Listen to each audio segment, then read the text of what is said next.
Okay, so this is going to be a video about life and death and our questions to it. So, of course, all humans, everyone that's conscious,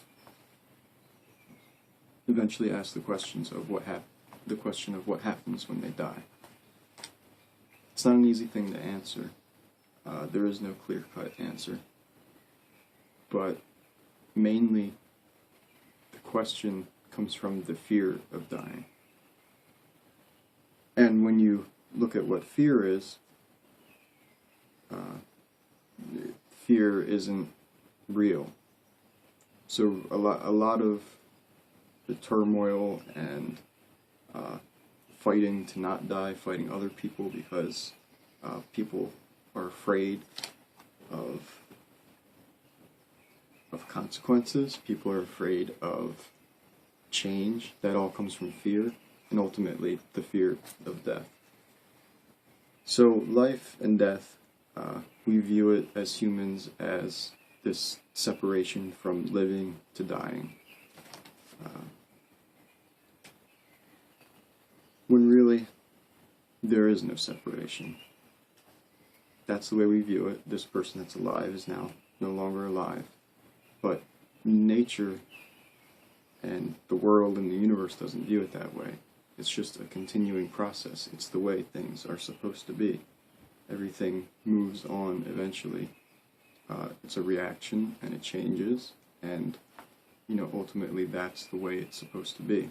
There's not really a defining separation the way we view it. So it's important to not think of life and death as being that different. It's really all on the same spectrum. Of course, we have a huge opportunity being alive. It's like the universe becoming aware of itself. So you don't want to waste it, but once you die, it's not a big deal. But really practicing acceptance of death and everything, because then that just comes with it. But accepting everything that's wrong in your life, or you don't like, or maybe you're sick or tired or something didn't work out, it could be as simple as a job, anything like that. Practicing acceptance, which negates fear, is the most valuable thing you can do, especially in trying to understand life and death. When you accept something for what it is, if you were even having like a panic attack or anxiety, depression, anything, practicing acceptance, not in the sense that no, I'm not going to change anything, you can still change things and work towards things, but acceptance as just in, I accept this. That literally transmutes that negative emotion or state into a positive one. When you resist fear, you resist your fear of death, you resist things you don't like, things that you want to push away, it just gets repressed and it doesn't actually go away. Again, a lot of this comes from Eckhart Tolle, The Power of Now. So being present to the moment is really important, and enjoying your life, because then, of course, death and the apparent separation of death isn't so important. Again, fear is invented. It's an important emotion for survival, because it seems life is about becoming aware of itself, so it got us this far. But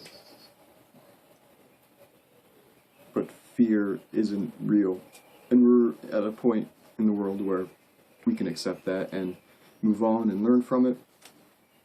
And really, that seems to be the process or the shift we're in now, people kind of letting go of fear, or starting to at least, even though the 20th century was the most violent in history. It seems like we're coming out of that. So really accepting life and death and the fear of death is really important, because then the question of life and death answers itself. Everything has changed, life has changed, death has changed. Like I said, it's just a process that moves on.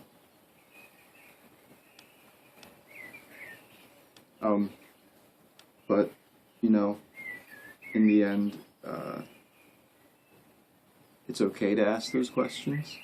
It's just if it's part of your belief system, or there's too much of an emotional backing to it, you're not going to be very successful in enjoying your life, even if you spend your entire life trying to figure out what life and death is about. It won't work out for you. Kind of accepting what is the best policy. I wanted to kind of give a guess on literally what I think life after death is, or what happens after death to us. Basically, I would view it as one perspective to the next. As humans, we're this conscious awareness, but we are the universe. Nothing is separate. So we're becoming conscious of ourselves. It's the universe becoming conscious of itself. So we have egos as humans. We have the apparent separation. That's an illusion. And I think that when we die, that separation is lost, and you won't have your identity as you know it now, your ego. But you'll be able to see that. You'll be able to see what you were and know that was you. But it's from a different perspective, from the perspective of the universe, which is everything. So you're not necessarily a conscious entity, except the universe itself. Because the universe, if consciousness can express itself, then we know the universe is consciousness. We're just expressions of it. So it's really a return to kind of a base level, that wholeness that pervades everything. And then from that, we can re-emerge as an expression of consciousness again at some other point. Humans seem to be, there could be other life out there, but humans right now seem to be the top of the chain in consciousness. So, you don't know if or when you would be expressed as that again.